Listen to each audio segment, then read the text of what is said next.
আমার স্বামী আমাকে তার প্যারালাইজড বোনের দেখাশোনার জন্য রেখে গেল আর তার পুরো পরিবার নিয়ে চট্টগ্রাম গেল ঘুরতে। আমার শাশুড়ি গাড়িতে উঠার আগে আমাকে হুমকি দিয়ে গেল তার মেয়ের দেখাশোনা যেন ঠিক মতো হয়।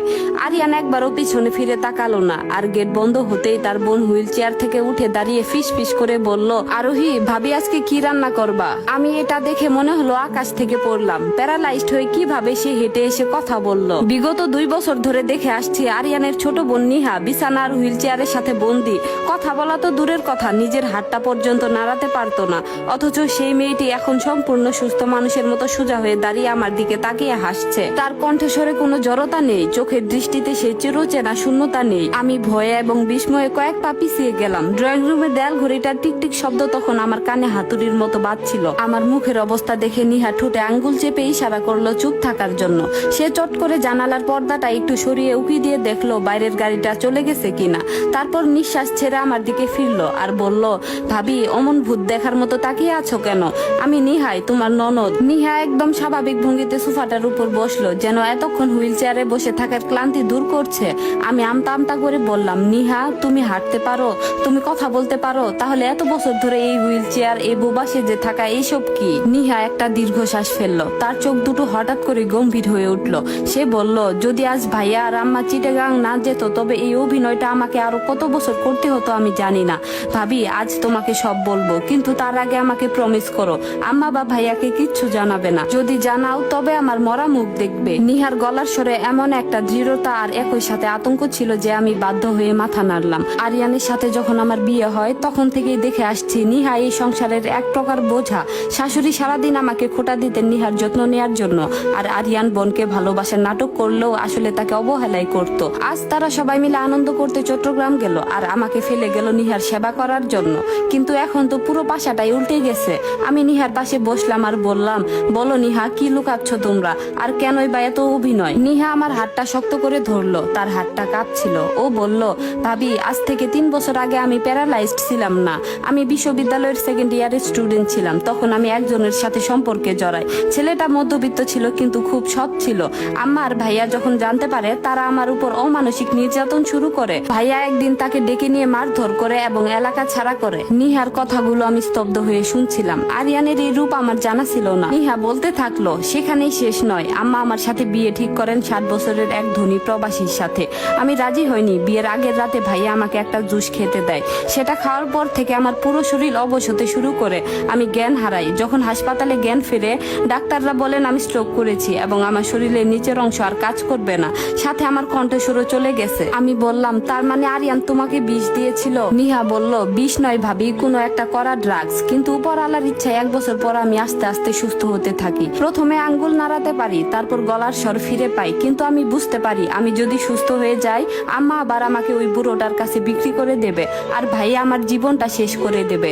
তাই আমি সুস্থ হওয়ার পরও অসুস্থতার অভিনয় চালিয়ে যাই।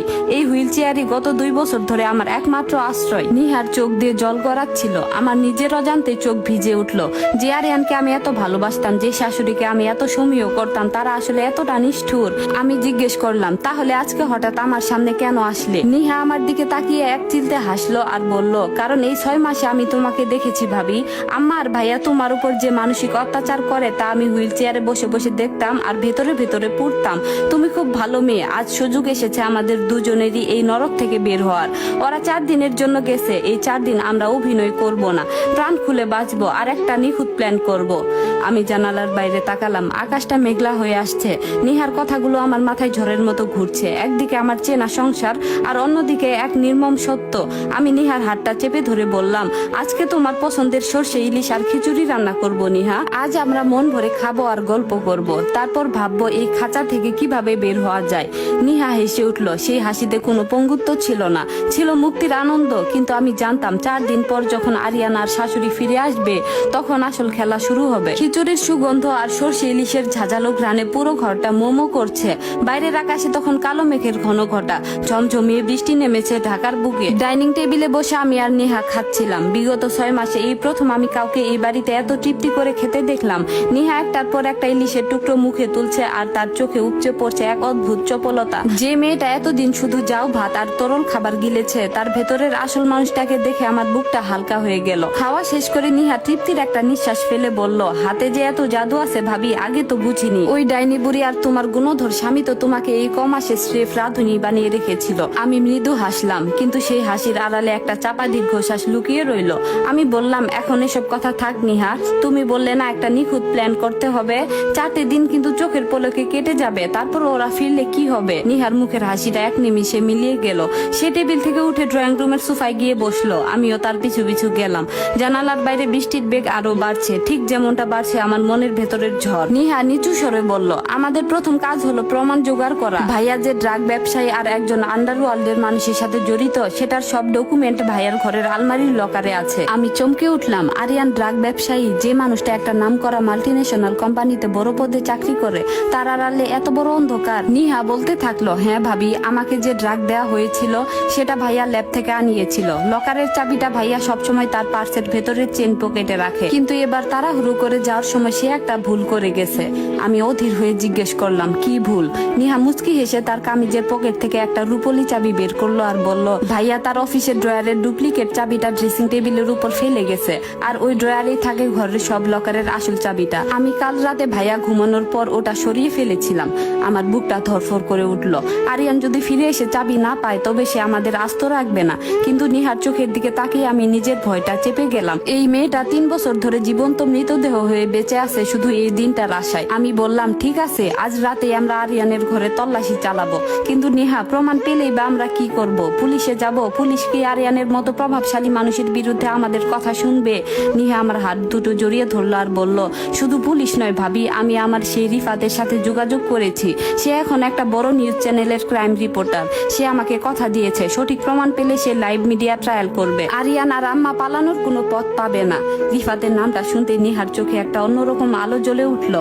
ভালোবাসা মানুষকে কত দূর নিয়ে যেতে পারে তা নিহাকে না দেখলে বিশ্বাস করা কঠিন। রাত তখন গভীর, ঘড়ির কাঁটায় 2টো বাজে। পুরো অ্যাপার্টমেন্টে এক নিঝুম নীরবতা, শুধু বাইরে অবিরাম বৃষ্টির শব্দ। আমি আর নিহা পা টিপে টিপে আরিয়ানের ঘরের সামনে দাঁড়ালাম। ঘরটা অন্ধকার, দরজাটা খোলাই ছিল। আমরা ভেতরে ঢুকে মোবাইল ফোনের ফ্ল্যাশ লাইটটা জ্বালালাম। নিহা আলমারির দিকে এগিয়ে গেল। ডুপ্লিকেট চাবি দিয়ে ড্রয়ার খুলতেই ভেতর থেকে বেরিয়ে এলো লকারের আসল চাবি। নিহার হাত কাঁপছিল। লকারটা খুলতে ভেতরে থরে থরে সাজানো টাকার বান্ডিল, কিছু বিদেশি মুদ্রা আর একটা কালো রঙের ডায়েরি পাওয়া গেল। ডায়েরিটা হাতে নিতেই আমার চোখ আটকে গেল একটা পাতায়। সেখানে বিভিন্ন নিষিদ্ধ ড্রাগসের নাম আর কিছু মানুষের ফোন নাম্বার লেখা। তার ঠিক নিচে একটা তারিখ দেওয়া, 3 বছর আগের সেই রাত যেদিন নিহা অসুস্থ হয়েছিল। সেখানে স্পষ্ট লেখা ছিল ড্রাগসের ডোজের পরিমাণ। নিহা উত্তেজিত হয়ে ফিসফিস করে উঠলো আর বলল, পেয়ে গেছি ভাবি, এটাই সেই প্রমাণ। ঠিক তখনই ড্রয়িং রুমে একটা বিকট শব্দ হলো, যেন ল্যান্ডফোনের রিসিভারটা আছাড় খেয়ে পড়েছে মেঝেতে।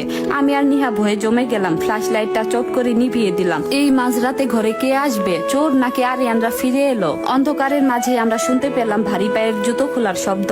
ড্রয়িং রুমের লাইটটা জ্বলে উঠলো। দরজার ফাঁক দিয়ে উকি দিতে আমার কলিজাটা শুকিয়ে গেল। আরিয়ান দাঁড়িয়ে আছে, তার পুরো শরীর ভেজা, চোখ দুটো রক্তবর্ণ। সে ড্রয়িং রুমের মাঝখানে দাঁড়িয়ে চিৎকার করে ডাকলো, আরোহী, আরোহী, কোথায় তুমি? এত রাতে লাইট বন্ধ কেন? আমার আর নিহার পায়ের তলার মাটি তখন সরে গেছে। নিহা তখনও সোজা দাঁড়িয়ে, ডায়েরিটা তার হাতে। আরিয়ান যদি এই অবস্থায় নিহাকে দাঁড়িয়ে থাকতে দেখে তবে আজই আমাদের শেষ দিন। গল্পটি কেমন লাগলো জানাবেন, আর পরবর্তী পর্বটি শুনতে চাইলে অবশ্যই একটি কমেন্ট করবেন। ধন্যবাদ।